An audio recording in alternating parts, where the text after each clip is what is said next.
न हुच्चोंतीवि सागर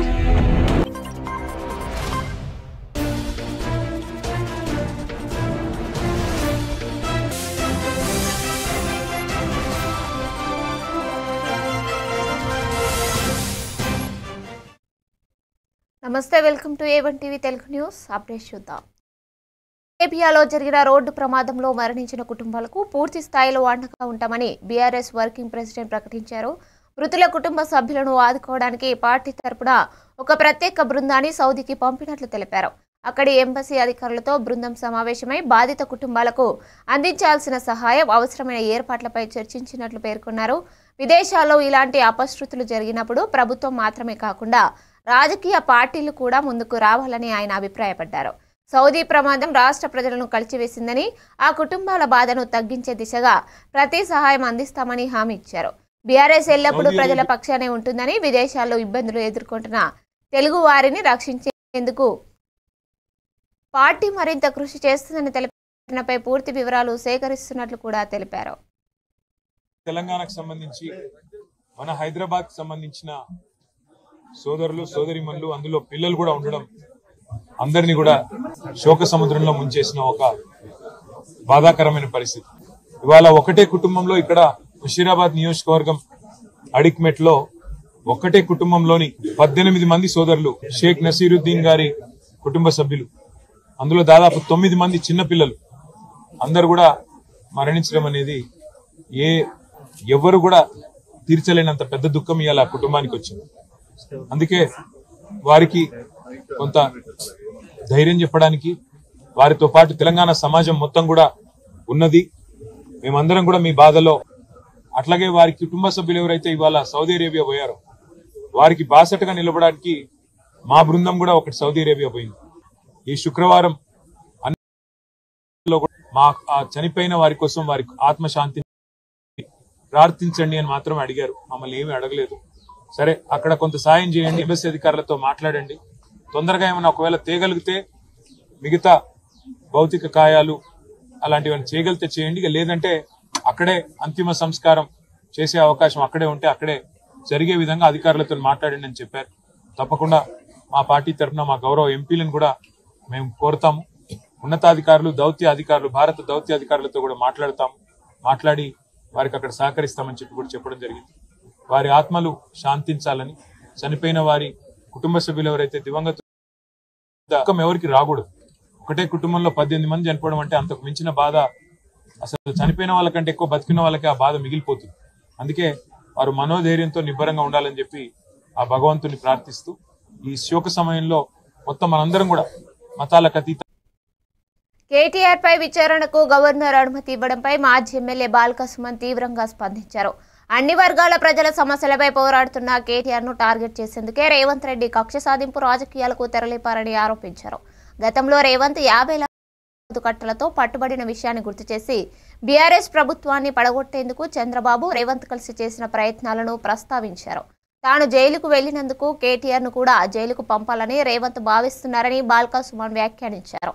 ఇది ప్రతీకార రాజకీయమే తప్ప న్యాయబద్ధమైన చర్య కాదని తెలిపారు. కేసుల పేరుతో ప్రతిపక్షాలను బెదిరించే పనులు కాంగ్రెస్ ప్రభుత్వం చేస్తుందని విమర్శించారు. కేటీఆర్ పై పెట్టిన ఆరోపణలు నిలబెట్టే ఆధారాలు లేవని, ప్రజల నిజాన్ని అర్థం చేసుకుంటారని చెప్పారు.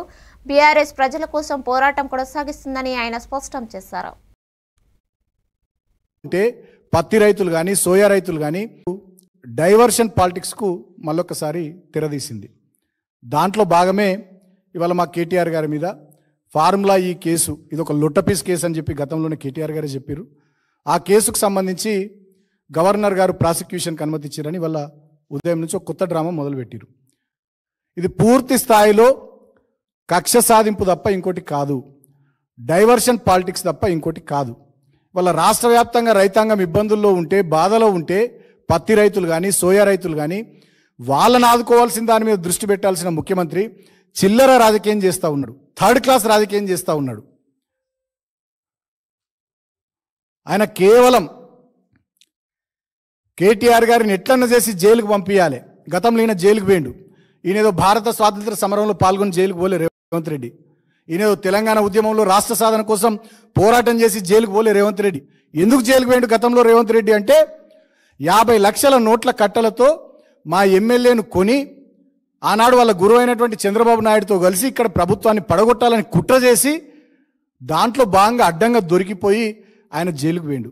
ఈ ప్రభుత్వంలో వాళ్ళు ఇచ్చినటువంటి డిక్లరేషన్లు కానీ 420 హామీలు కానీ 6 గ్యారంటీలు కానీ ఏవి కూడా అమలు చేయకుండా కేవలం గత ప్రభుత్వ పెద్దల మీద కక్ష సాధింపు చర్యలకే రేవంత్ రెడ్డి మొగ్గు చూపుతా ఉన్నాడు.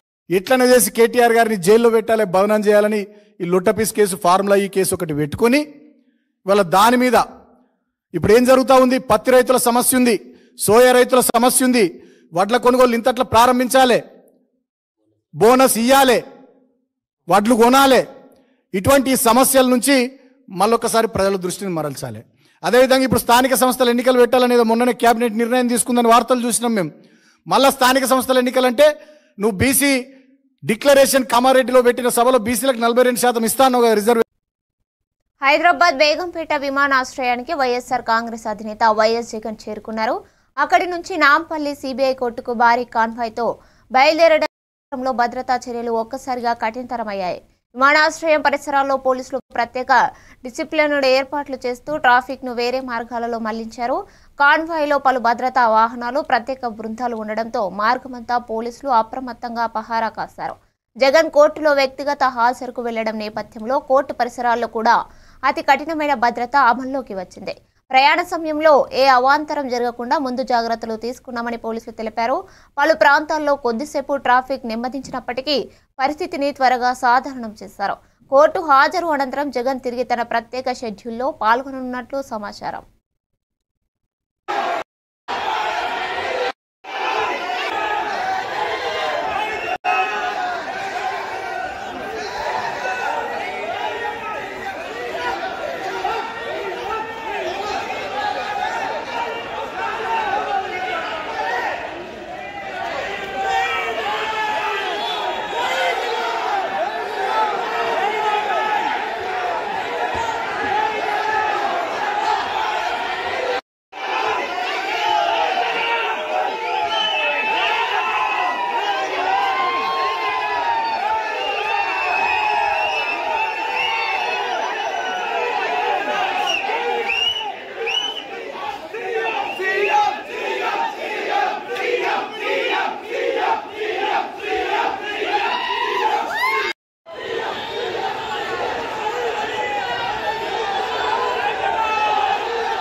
సూర్యాపేట జిల్లా చిల్కూరు గ్రామంలో దళిత యువకుడు రాజేష్ లాకప్లో మరణించిన సంఘటనపై బీఆర్ఎస్ నాయకులు ఆర్ఎస్ ప్రవీణ్ కుమార్ తీవ్రంగా స్పందించారు.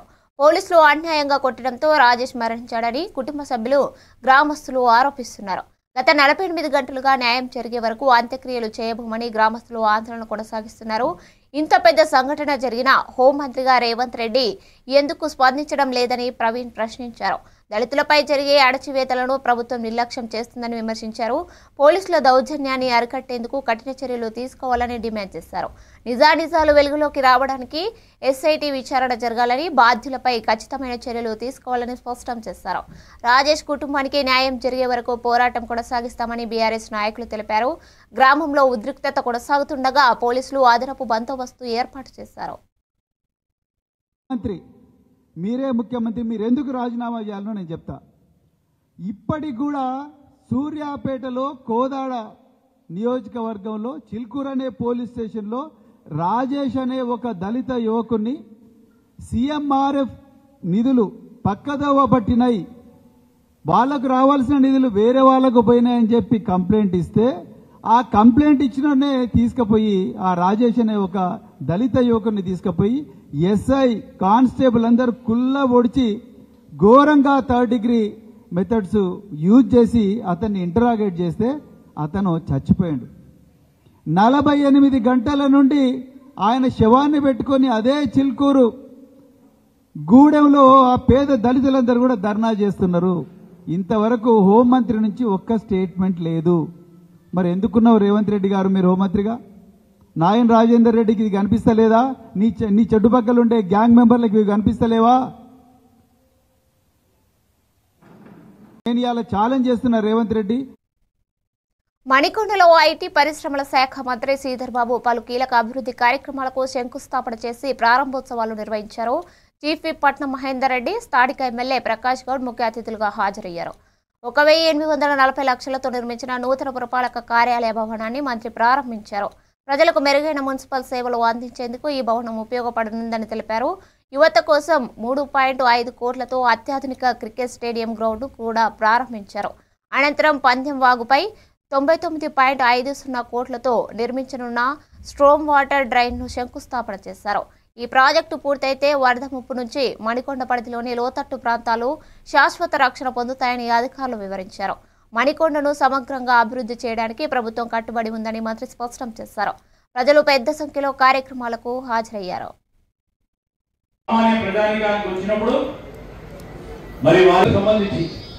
వారికి ఏదైనా ఇబ్బంది వచ్చినప్పుడు, వారి సమస్య పరిష్కారం చేయడానికి వచ్చినప్పుడు మరి మీ కార్యాలయానికి వచ్చే వీలు సంకల్పన చేయాలి. కార్యాలయానికి వచ్చినప్పుడు ఆ పరిసర ప్రాంతం కూడా స్వచ్ఛంగా ఉండాలి. ఇంతపూర్వకం మున్సిపల్ ఆఫీస్కి పోవాలంటే భయంగా ఉంటుంటాయి కొంతమంది. ఈరోజు ఈ కార్యాలయం కూడా మరి అన్ని అంగుళాలతో నిర్మాణం చేయాలని 18 కోట్ల రూపాయల రూపాయలతో నిర్మాణం చేస్తూ ఉంటే విశాలమైన కార్యాలయం మరి ప్రజానికానికి ఉపయోగపడేది. ఓన్లీ ఉద్యోగస్తులకే కాదు, ఈరోజు సామాన్య ప్రజానికానికి వచ్చినప్పుడు మరి వారికి సెల్ఫ్ రెస్పెక్ట్ ఇచ్చే కార్యక్రమం భాగంలో వచ్చి కూర్చొని కార్యాలయానికి సిబ్బందికి సంబంధించి మేము మా కార్యాలయానికి వచ్చాము అనే ఒక నమ్మకం, ఒక విశ్వాసం, ఒక ఆత్మవిశ్వాసం కలిగించే ఒక స్థలాన్ని ఏర్పాటు చేసిన తరుణంలో వారికి హృదయపూర్వకంగా మా ప్రకాష్ గౌడ్ గారికి ప్రత్యేకంగా అభినందనలు తెలియజేస్తా ఉన్నాం. ఈరోజు కొన్ని అసోసియేషన్కి సంబంధించిన మిత్రులు వచ్చలేదు. మాకు ఇక్కడ ఉన్న చుట్టూ పరిసరాల ప్రాంతాలకు సంబంధించిన అసోసియేషన్కి సంబంధించి మాకు ప్రధానమైన కమ్యూనిటీ హాల్ నిర్మాణం చేయాలని కోరేది. నేను ప్రకాష్ గౌడ్ గారితో కూడా చర్చిస్తాం. బీజేపీలో ఈటెల రాజేందర్తో విభేదాలున్నాయనే వార్తలపై కేంద్ర సహాయ మంత్రి బండి సంజయ్ క్లారిటీ ఇచ్చారు. పార్టీ నేతల మధ్య విభేదాలు ఉన్నాయన్న ప్రచారం పూర్తిగా అవాస్తవమని ఆయన స్పష్టం చేశారు. పార్టీ సిద్ధాంతం బలోపేతం కోసం ఎప్పుడు పనిచేస్తానని, ఎవరికైనా తనపై అభిప్రాయ భేదాలు ఉన్నా తానే తప్పుకుంటానని చెప్పారు. వ్యక్తిగత అహంకారం కోసం రాజకీయాలు చేయడం లేదని, పార్టీ ప్రయోజనాలే ముఖ్యమని తెలిపారు. బీజేపీలో వ్యక్తిగత అజెండాలకు స్థానం లేదని, అందరూ కలిసే పనిచేయాలని పిలుపునిచ్చారు. ఇటీవల సోషల్ మీడియాలో వస్తున్న ప్రచారంపై స్పందిస్తూ అపార్థాలు సృష్టించేందుకు కొంతమంది ప్రయత్నిస్తున్నారని వ్యాఖ్యానించారు. తమ లక్ష్యం కాంగ్రెస్, బీఆర్ఎస్ వైఫల్యాలను బయటపెట్టి ప్రజలకు నిజాలు చేరవేయడమేనని చెప్పారు. రాష్ట్రంలో బీజేపీ మరింత బలపడేలా పనిచేస్తామని, నాయకుల్లో ఐక్యత దృఢంగా కొనసాగుతుందని ఆయన తెలిపారు. కేసీఆర్ కుటుంబాన్ని జైలుకు పంపుతా అన్నాడు. ఇప్పుడు చెప్పాలి, రాష్ట్ర ముఖ్యమంత్రి సమాధానం చెప్పాలి, ఏం చేస్తారన్నది. ఇన్నోళ్ళు గవర్నర్ ఆమోదం పర్మిషన్ ఇవ్వద్దనే కాంగ్రెస్ పార్టీ కోరుకున్నది. ఎందుకంటే బీజేపీని బదనాం చేయాలి. ఎందుకంటే వాళ్ళ మధ్య ఉన్నాయి కదా, దోస్తాను ఉంది కదా. 2 సంవత్సరాలే ముఖ్యమంత్రి గారు ఎన్నికలకు రాకముందు మొత్తం ఉన్న రికవరీ చేస్తా, ఆస్తులు జప్తు చేస్తా, దున్నిస్తా, కేసీఆర్ కుటుంబాన్ని జైలుకు పంపుతా అన్నాడు. కనీసం జైలు కాదు, కనీసం వాళ్ళు ముట్టుకున్నటువంటి పాపన పోలే. లోపాయకారి ఒప్పందంతో ఇవాళ రాష్ట్ర ముఖ్యమంత్రి అందుకే చెప్తున్న ఈ తెలంగాణ రాష్ట్రంలో ఆర్కే పాలన సాగుతున్నది. ఆర్కే రేవంత్ రెడ్డి, కేటీఆర్ పాలన కొనసాగుతున్నది. అది తప్పించుకోవడానికి మా మీద నిడతారు. అంతా కూడా ఇలా కానీ గింత అవినీతి జరిగిందని చెప్పి ఎన్నికల ముందు ఆరోపణ చేసిన రాష్ట్ర ముఖ్యమంత్రి ఏ ఒక్కదాని చర్య తీసుకోకుండా ఏమంటే గవర్నర్ ఫైల్ పంపడము, గవర్నర్ గారు పెండింగ్ ఉంది, సిబిఐ ఢిల్లీలో పెండింగ్ ఉంది. నీ చేతుల్లో ఫస్ట్ చేయరాదు. ఇక కేసీఆర్ బీఆర్ఎస్ గవర్నమెంట్లో అవినీతి ఏం జరగలేదంటే ఒప్పుకుంటారు వీళ్ళందరినీ. ఇప్పుడు ప్రభుత్వం ఎన్నో విమర్శించింది కదా. ఇప్పుడు చెప్పాలి, రాష్ట్ర ముఖ్యమంత్రి సమాధానం చెప్పాలి, ఏం చేస్తారన్నది. ఇన్నోళ్ళు గవర్నర్ ఆమోదం పర్మిషన్ ఇవ్వద్దనే కాంగ్రెస్ పార్టీ కోరుకున్నది. ఎందుకంటే బీజేపీని బదనాం చేయాలి. ఎందుకంటే కేటీఆర్ పై విచారణకు గవర్నర్ అనుమతి ఇవ్వడంపై బీఆర్ఎస్ చేసిన విమర్శలకు ఎమ్మెల్సీ అద్దంకి దయాకర్ కౌంటర్ ఇచ్చారు. ఇది కక్ష సాధింపు కాదని, చట్టం ముందు ఎవరైనా ఒకటేనని ఆయన స్పష్టం చేశారు. ఫార్ములా ఈ రేస్ భూముల కేసులో కేటీఆర్ చేసిన తప్పులనే ప్రభుత్వం పరిశీలించి నిర్ణయం తీసుకుందని పేర్కొన్నారు. ఎన్నిసార్లు ఆరోపణలు చేసినా వాస్తవాలు మారబోవు అన్న వ్యాఖ్యలతో బీఆర్ఎస్ ను ఎద్దేవా చేశారు. ప్రజల సొమ్ముకు కాపలా కాసే ప్రభుత్వానిదని, అక్రమాలు జరిగితే విచారణ తప్పదని చెప్పారు. పసలేని వాదనలతో తప్పించుకోవాలని బీఆర్ఎస్ ప్రయత్నిస్తుందని మండిపడ్డారు. ప్రతిపక్షం విమర్శించడమే మంచి ప్రజాస్వామ్యం కానీ వాస్తవాలను వక్రీకరించడం రాజకీయ దుర్వినియోగం మాత్రమేనని దయాకర్ తెలిపారు. ఈ కేసులో ప్రభుత్వం ఏ విధమైన ఒత్తిళ్లకో ఫేవర్లకో లోబడలేదని, పూర్తిగా చట్టం ప్రకారం ముందుకెళ్తుందని చెప్పారు. కేటీఆర్ మీద విచారణకు గవర్నర్ గారు అనుమతి ఇవ్వడం అనేది రాజ్యాంగబద్ధం. ఎందుకంటే ప్రజల సొమ్ముకు కస్టోడియన్గా ఉండాల్సిన గవర్నర్ వ్యవస్థ కానీ, రాజ్యాంగం కానీ, చట్టాలు కానీ, ప్రభుత్వం కానీ అదే నిర్ణయాలు తీసుకుంటాయి. కానీ బీఆర్ఎస్ పార్టీ నాయకులు మాట్లాడుతున్నది మా మీద చర్యలు, ఇది రాజకీయ ఉద్దేశం. ఇది ఎక్కడైనా ఏ ప్రభుత్వమైనా పారదర్శకంగా ఉండాలి. ఎలక్షన్స్ జరుగుతున్న క్రమంలో ఏ విధంగా ప్రజల ఆస్తిని ఇతర దేశాలకు తరలించిందో చెప్పాల్సిన అవసరం ఉంది. తనకు లేని అధికారాన్ని చేతిలోకి తీసుకొని ఈ ఫార్ములా కేసు రేసు విషయంలో కేటీఆర్ చేసింది ముమ్మాటికి తప్పని భావించింది ప్రభుత్వం. కాబట్టి కేసు పెట్టింది. చట్టబద్ధంగా న్యాయబద్ధంగా ఈరోజు చర్యలు తీసుకోవడానికి సిద్ధపడుతున్న క్రమంలో గవర్నర్ గారు ఇచ్చిన ఈ అనుమతి అనేది ప్రభుత్వాన్ని సపోర్ట్ చేసినట్టుగా, ప్రభుత్వం తీసుకుంటున్న చర్యలు న్యాయబద్ధమైనట్టుగా మనకు అర్థమవుతున్న పరిస్థితి. కాబట్టి ఇప్పటికైనా విచారణకు సహకరించి ఏ విధంగా ఎందుకు అలాంటి తప్పు చేయాల్సి వచ్చిందో విచారణ సంస్థల ముందు, ఏసీబీ ముందు కానీ, కోర్టుల ముందు కానీ చెప్తే మంచిది. అన్ని రకాల ఇప్పుడు అవకాశాలు తీసుకున్నాం. ఈ కేసు ఫాల్స్ కేసు కాబట్టి కొట్టేయండి అని, లేకపోతే దురుద్దేశంతో చేస్తున్నారని కొట్టేయమనండి, అసలు అరెస్ట్ చేయకూడదని చెప్పేసి కోర్టుకు పోయినా సరే కోర్టు మీకున్న అవకాశాలు ఇచ్చింది. ఇప్పుడు ప్రభుత్వం ముందున్న ఏకైక లక్ష్యం ప్రజాధనాన్ని కాపాడడం ఇలా. కాబట్టి ప్రజల సొమ్ముకు కాపలాదారుగా ప్రభుత్వం ఉండాల్సిన బాధ్యత ఉంది. ఆ విషయంలో బీఆర్ఎస్ ప్రభుత్వం తప్పు చేసింది. ఆ రోజు మంత్రిగా ఉన్న కేటీఆర్ చేసిన తప్పు అది కాదు అని నిరూపించుకుంటే వాళ్ళకి ఏ సమస్య ఉంది. కానీ తప్పు చేసి మా మీద ఎలక్షన్ల ముందు ఇట్లా చేస్తుంది, ఎలక్షన్ల తర్వాత ఎట్లా చేస్తుంది అంటే, ఎలక్షన్లు ఎప్పుడు ఉంటాయి? దీని తర్వాత లోకల్ బాడీ ఎలక్షన్స్ ఉంటాయి, ఆ తర్వాత మున్సిపల్ ఎలక్షన్స్ ఉంటాయి, ఇంకా భవిష్యత్తులో ఏమైనా ఎలక్షన్స్ వచ్చినా రావచ్చు. కాబట్టి ఇది బేస్ చేసుకొని పసలేని వాదనతో తప్పించుకోవడం అనేది బీఆర్ఎస్ వల్ల కాదు, కేటీఆర్ వల్ల కాదు అనే విషయాన్ని తెలుసుకుంటే మంచిది. హైదరాబాద్ ఐటెక్స్ వేదికగా జరుగుతున్న earth summit Hyderabad additional deputy CM బట్టి విక్రమార్క, మంత్రి తుమ్మల నాగేశ్వరరావు పాల్గొన్నారు. NABARD internet and mobile association of India సంయుక్తంగా నిర్వహిస్తున్న ఈ 2 రోజుల సదస్సు గ్రామీణ ఆవిష్కరణలు, సాధికారత, సుస్థిర అభివృద్ధిపై దృష్టి సారించింది. డిజిటల్ మార్పులు, వ్యవసాయ రంగంలో సాంకేతిక వినియోగం, ఉద్యోగ అవకాశాల విస్తరణపై నిపుణులు పలు కీలక ప్రసంగాలు చేశారు. ప్రపంచీకరణ నేపథ్యంలో గ్రామీణ అభివృద్ధి కోసం భారతదేశం తీసుకోవాల్సిన చర్యలపై సదస్సులో చర్చ సాగింది. బట్టి మాట్లాడుతూ గ్రామీణ ప్రాంతాల్లో జీవన ప్రమాణాలను పెంచేందుకు ప్రభుత్వం కట్టుబడి ఉందన్నారు. తుమ్మల మాట్లాడుతూ నూతన ఆవిష్కరణలు, డిజిటల్ సాధనాలు వచ్చే తరాలకు కీలకమని చెప్పారు. ఈ కార్యక్రమంలో పరిశ్రమలు, స్టార్టప్లు, అకాడమిక్ సంస్థల ప్రతినిధులు పెద్ద ఎత్తున పాల్గొన్నారు.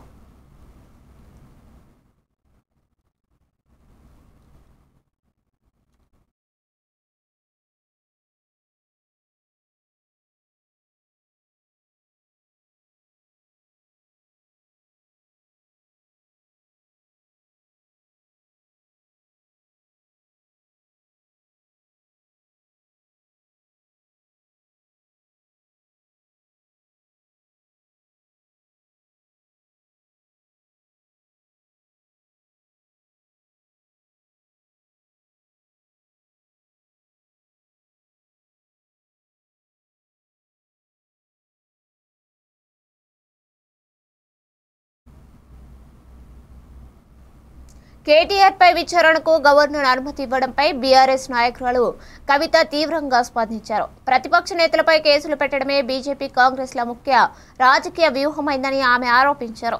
తెలంగాణలో జరుగుతున్న అక్రమ కేసులే దేశంలో కక్షపూరిత రాజకీయాలకు నిదర్శనమని కామెంట్ చేశారు. ఎవరి మీదైనా కేసు పెట్టడం ఇప్పుడు అధికార పార్టీల రాజకీయ సాధనంగా మారిందని విమర్శించారు. బీజేపీ కాంగ్రెస్ కలిసి ప్రతిపక్ష స్వరాలను అణచివేయడానికి ప్రయత్నిస్తున్నారని అన్నారు. ప్రజలు అన్ని గమనిస్తున్నారని, చివరకు ప్రజాస్వామ్యం గెలుస్తుందని కవిత అన్నారు. దీనిని తాము భయపడబోమని, బీఆర్ఎస్ ప్రజల కోసం పోరాటం కొనసాగిస్తుందని స్పష్టం చేశారు. రాజకీయాల్లో వ్యక్తిగత ప్రతీకారాలు ప్రోత్సహించడం ప్రజలు సహించరని హెచ్చరించారు. కేటీఆర్ పై చేసే విచారణ రాజకీయ ప్రయోజనాల కోసమేనని ఆమె అభిప్రాయపడ్డారు.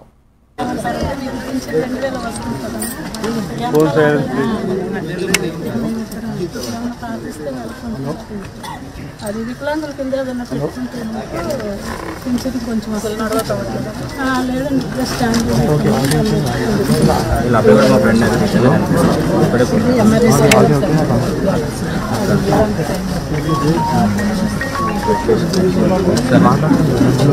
పర్సెంటేజ్ చేస్తారు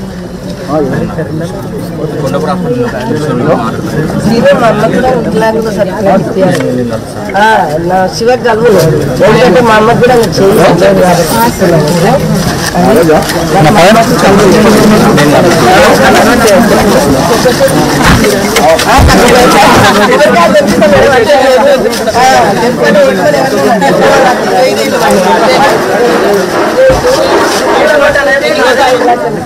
అరవై గదులు 50 అన్ని ప్లాట్ అంతే ఉంటాయి. కానీ అట్లా ఇస్తామనంటే నేను పూల కట్టుకొని ఏడ ఉండాలి? నాకు ఎంత వండలేదు, అమ్మాయి కూడా ఫిక్స్ వచ్చింది. ఈ చేయి ఈ చేతితో చేస్తాను. చీనికి తెలుసు అబ్బాయి, ఈ అబ్బాయి చెయ్యండి మేడం. మేమైతే నిజంగా చెప్తున్నా, అది రాజకీయం. ఎందుకంటే టీఆర్ఎస్ నుంచే మనకి ఏదైనా చేస్తుంది. మహిళలు కానీ పురుషులు కానీ ఎప్పుడు ఈ రాజకీయంలో వచ్చినప్పటి నుంచి 10 ఏళ్ల నుంచి ప్రశాంతంగా ఉన్నది. ఉన్న ఇండ్లు కూలగొట్టడం ఏంటి మేడం? నాకు తెలియక అడుగుతా. ఉన్న ఇండ్లు కూలగొట్టడం ఏంటి? అరే నీ ఏమో ప్రాణాలు పోయినాయి, లేని వాళ్ళకు కల్పించాలి. ఇంకా అది ఎంత న్యాయం అన్యాయం? బీహార్లో ఎన్డీఏ ప్రభుత్వం అధికారంలోకి వచ్చింది. జేడీయూ అధినేత నితీష్ కుమార్ 10వ ముఖ్యమంత్రిగా ప్రమాణ స్వీకారం చేశారు. పాట్నాలోని గాంధీ మైదానంలో జరిగిన ఈ కార్యక్రమంలో సామ్రాట్ చౌదరి, విజయ్ కుమార్ సిన్హా సహా పలువురు మంత్రులు కూడా ప్రమాణం చేశారు. ఈ వేడుకకు ప్రధానమంత్రి నరేంద్ర మోదీ, కేంద్ర మంత్రులు అమిత్ షా, రాజ్నాథ్ సింగ్, జేపీ నడ్డా హాజరయ్యారు. ఏపీ సీఎం చంద్రబాబు సహా ఎన్డీఏ పాలిత రాష్ట్రాల ముఖ్యమంత్రులు పాల్గొన్నారు. రాజకీయంగా కీలకమైన ఈ ప్రమాణ స్వీకారాన్ని వేలాది మంది ప్రత్యక్షంగా వీక్షించారు. బీహార్ ప్రజలకు అభివృద్ధి, స్థిర ప్రభుత్వం అందించడమే తమ లక్ష్యమని నితీష్ ఈ సందర్భంగా పేర్కొన్నారు. కేంద్రంతో కలిసి పనిచేసి రాష్ట్ర అభివృద్ధి కార్యక్రమాలు చేపట్టనున్నట్లు తెలిపారు. मंत्री के रूप में करता हूं कि मैं विधि द्वारा स्थापित भारत सच्ची श्रद्धा और निष्ठा रखूंगा। मैं भारत की प्रभुता और अखंडता अक्षुण्ण रखूंगा। मैं बिहार राज्य के मुख्यमंत्री के रूप में मैं अपने कर्तव्यों का श्रद्धापूर्वक और शुद्ध अंतःकरण से निर्वहन करूंगा तथा मैं भय या पक्षपात, अनुराग या द्वेष के बिना सभी सरकार के लोगों के प्रति संविधान और विधि के अनुसार न्याय करूंगा। मैं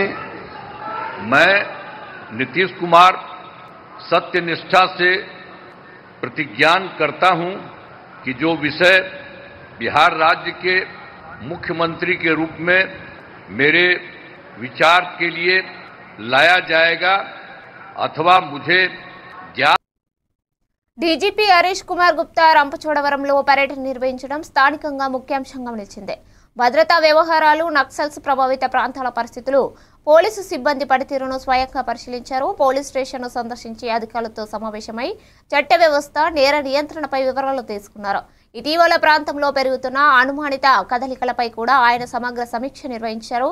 ప్రజలు పోలీసులపై నమ్మకాన్ని పెంపొందించేందుకు కమ్యూనిటీ పోలీసింగ్ను మరింత బలోపేతం చేయాలని సూచించారు. అటవీ ప్రాంతాల్లో రాత్రి పహారాలను పెంచి అత్యాధునిక పరికరాలను వినియోగించాల్సిన అవసరాన్ని గుర్తు చేశారు. నేరాలు చట్ట వ్యతిరేక చర్యలపై సున్నితంగా వ్యవహరించేలా దళాలకు దిశానిర్దేశం చేశారు. పర్యటనలో స్థానిక ప్రజలు, పలువురు ప్రజాప్రతినిధులు కూడా డీజీపీని కలిసి సమస్యలు వివరించారు. భద్రతాపరమైన అంశాలను అత్యంత ప్రాధాన్యంగా తీసుకుంటామని అధికారులు తెలిపారు. సాధించారు. ఈ వాళ్ళ అసోసియేట్స్, రెండో ఎన్కౌంటర్లో టెక్ శంకర్ ఆయన అసోసియేట్స్, టోటల్ 13 మెంబర్స్ న్యూట్రలైజ్ అయిపోయినారు. అట్లాగా దాదాపు ఒక 50 అరెస్ట్, షెల్టర్లో వాళ్ళు ఎవరు వచ్చారు ఇంపార్టెంట్ కార్డర్స్ వాళ్ళకి అరెస్ట్ చేశాము. ఈ ఆపరేషన్లో మన పోలీస్ ఫోర్సెస్ అన్ని విభాగాల్లో, ఇంటెలిజెన్స్ కానీ, ఏఎస్ఆర్ డిస్ట్రిక్ట్, మిగతా డిస్ట్రిక్ట్ పోలీస్ ఫోర్సెస్ అందరూ ఒక 1 సింగిల్ కమాండ్ కింద పనిచేసి ఈ సక్సెస్కి సాధించారు. ఈ ఆపరేషన్లో మీరు చూసినట్టుగా ఇప్పుడు ఎక్కువ క్వాంటిటీలో వెపన్స్ కూడా మనకి దొరికినాయి. అట్లాగే ఎక్స్ప్లోసివ్ మెటీరియల్స్, ఇంకా మెటీరియల్స్ కూడా దొరికినాయి. మావోయిజం ఒక మీకు గుర్తుందా, జూన్లో మనకి ఒక ఎన్కౌంటర్ ఎక్స్చేంజ్ ఆఫ్ ఫైర్ జరిగింది. ఎక్స్చేంజ్ ఆఫ్ ఫైర్లో ఇంపార్టెంట్ కార్డర్ కూడా చనిపోయినారు. అప్పుడు కూడా చెప్పాము, మీరు బయటికి వచ్చి సరెండర్ చేయండి. ఒక ఎన్కౌంటర్లో మాడవి హిడ్మా అసోసియేట్స్, రెండో ఎన్కౌంటర్లో టెక్ శంకర్ ఆయన అసోసియేట్స్, టోటల్ 13 మెంబర్స్ న్యూట్రలైజ్ అయిపోయినారు. అట్లాగా దాదాపు తూర్పుగోదావరి జిల్లా గౌరీపట్నంలో జరిగిన అన్నదాత సుఖీభవ పీఎం కిసాన్ 2వ విడత నిధుల విడుదల కార్యక్రమంలో మంత్రి నిమ్మల రామానాయుడు జగన్పై తీవ్ర వ్యాఖ్యలు చేశారు. వైసీపీ హయాంలో రైతుల కోసం ఎలాంటి చర్యలు తీసుకోలేదని, ఇప్పుడు ప్రతిపక్షంలోకి వచ్చాక రైతు జపం చేయడం నైతికత కాదని విమర్శించారు. గౌరీపట్నంలో ఎమ్మెల్యే మద్దిపాటి వెంకటరాజుతో కలిసి జ్యోతి ప్రజ్వలన చేసే కార్యక్రమాన్ని ప్రారంభించిన ఆయన రైతు సంక్షేమమే ప్రభుత్వానికి ప్రధాన లక్ష్యమని తెలిపారు. చిన్న రైతుల నుంచి పెద్ద రైతుల వరకు అందరికీ కేంద్ర రాష్ట్ర ప్రభుత్వాలు కలిసి సహాయం అందిస్తున్నాయని చెప్పారు. వైసీపీ పాలనలో పెరిగిన వ్యవసాయ సమస్యలు, ఇన్పుట్ ఖర్చులు ఇంకా రైతులను ఇబ్బందులకు గురిచేస్తున్నాయని ఆయన ఆరోపించారు. కొత్త ప్రభుత్వం రైతుల కోసం అన్ని విధాల చర్యలు తీసుకుంటుందని, మద్దతు ధరల చెల్లింపులు, పంట నష్ట పరిహారాలు వేగంగా అందజేస్తామని మంత్రి స్పష్టం చేశారు. కోట్ల రూపాయలు బెట్టింగ్లు కాసి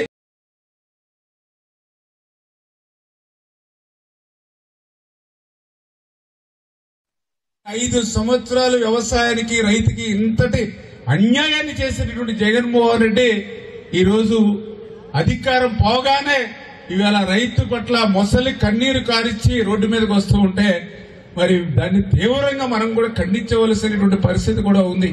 కోట్ల రూపాయలు బెట్టింగ్లు కాసి ఆ కోట్ల రూపాయలు ప్రజలకి చెల్లించలేక, ముఖం చెల్లక సూసైడ్ చేసుకుంటే, అది కూడా ఆయన ముఖ్యమంత్రిగా ఉండగానే ఆయన సూసైడ్ చేసుకుంటే అప్పుడు అబద్ధర్మ ముఖ్యమంత్రి అంటే జూన్ 6వ తారీఖున అతను చనిపోతే తర్వాత అతన్ని పరామర్శించడానికి పోయాడు. అతనికి మళ్ళీ ఒక విగ్రహావిష్కరణ కూడా చేశాడు. అంటే నాకు తెలుసుండి భారతదేశ చరిత్రలో ఒక బెట్టింగ్ రాయగడికి విగ్రహావిష్కరణ చేసినటువంటి వ్యక్తి కూడా, నేత కూడా జగన్మోహన్ రెడ్డి అయి ఉంటాడు. సమాజంలో వ్యవసాయం అనేది సాయంగా నిలబడి మన జీవితంలో అంతర్భాగం అవ్వాల్సింది రాను రాను అనేక యాంత్రిక జీవితాల వల్ల, అనేక ఉరుకు పరుగుల ప్రపంచ జీవనంలో వ్యవసాయం అనేది, రైతు అనేది సన్నగిల్లిపోతున్నాడు, రైతు సన్నబడిపోతున్నాడు. ఈరోజు ఎవరినైనా యువకుల్ని నువ్వు ఏమవుతావని అడిగితే ఒక డాక్టరు, ఒక ఇంజనీరు, ఒక కలెక్టరు, ఒక ఐపీఎస్ ఆఫీసర్ అవుతానని చెప్తాడు తప్ప రైతును అవుతానని ఎవరు చెప్పట్లే. ఇవి updates. Keep watching A1 TV Telugu news.